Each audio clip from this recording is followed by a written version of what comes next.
Halo, perkenalkan, nama saya Ria Nuri Molaning Tias, NIM 19811334053. Halo, perkenalkan nama saya Nabila Tifaini dengan NIM 198113134054.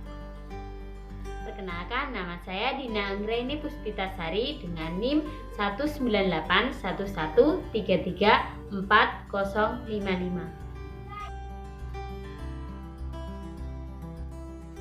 Materi yang pertama adalah pengertian penyakit kerja. Pengertian penyakit kerja merupakan penyakit yang disebabkan oleh aktivitas pekerja, alat kerja, bahan baku, maupun proses lingkungan tempat kerja. Sehingga penyakit kerja sering disebut sebagai artifisial atau man-made diseases, yaitu penyakit yang timbul akibat dari adanya pekerjaan atau penyakit buatan manusia. Materi yang kedua adalah faktor yang menyebabkan terjadinya penyakit kerja. Faktor yang menyebabkan terjadinya penyakit kerja sangatlah beragam, karena penyakit kerja timbul dari beberapa faktor tergantung pada bahan apa saja yang digunakan, keadaan lingkungan kerja, dan cara kerja yang dilakukan oleh pekerja dalam suatu perusahaan. Adapun faktor yang menyebabkannya terdiri dari 5, yaitu faktor fisik, kimia, biologi, fisikologi, dan psikologi. Faktor yang pertama adalah faktor fisik. Sebagai contohnya adalah kondisi suara bising atau tinggi dapat menyebabkan penurunan tingkat pendengaran ataupun dapat menyebabkan ketulian. Kondisi temperatur atau suhu tinggi dalam lingkungan kerja dapat menyebabkan miliaria. Radiasi sinar elektromagnetik inframerah dapat menyebabkan penyakit mata katarak. Pancaran sinar ultraviolet dapat menyebabkan kondisi pada mata.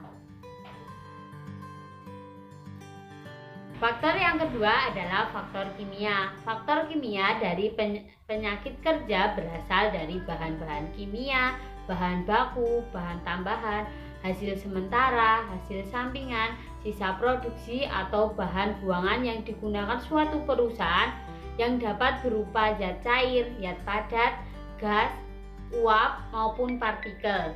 Zat kimia ini bisa masuk ke dalam tubuh melalui saluran pernafasan, saluran pencernaan, kulit, dan mukosa.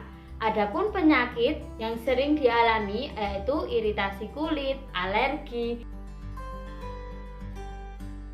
Yang ketiga adalah faktor biologi. Penyebab penyakit kerja juga sering terjadi akibat suatu virus ataupun bakteri yang dapat menyebabkan flu, HIV, hepatitis B yang sering terjadi akibat kecelakaan kerja yang terjadi saat menangani pasien, misalnya karena tergores atau tertusuk jarum yang terkontaminasi virus. Faktor yang keempat adalah faktor fisiologis.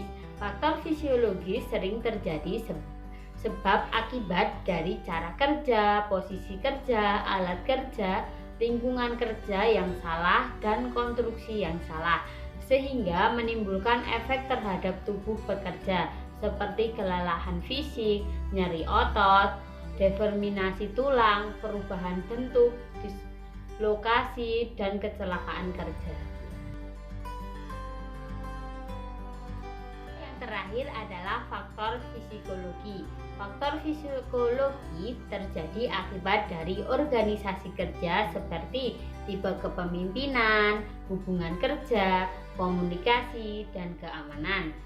Sedangkan tipe pekerjaan yaitu monoton, berulang-ulang, kerja berlebihan, kerja shift, dan ditempatkan pada tempat terpencil. Hal tersebut dapat memicu terjadinya stres yang dialami oleh pekerja.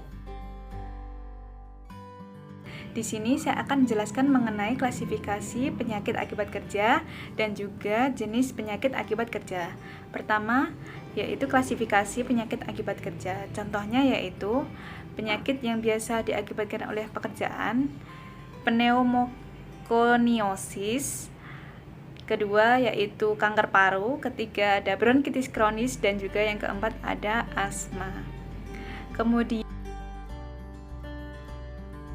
jenis penyakit kerja ada 4, yaitu fisik, infeksi, kimiawi, dan psikologis. Yang pertama adalah fisik, contohnya adalah orang yang sering bekerja dengan bahan radioaktif. Yang kedua, infeksi, biasanya dapat tertular melalui hewan peternak.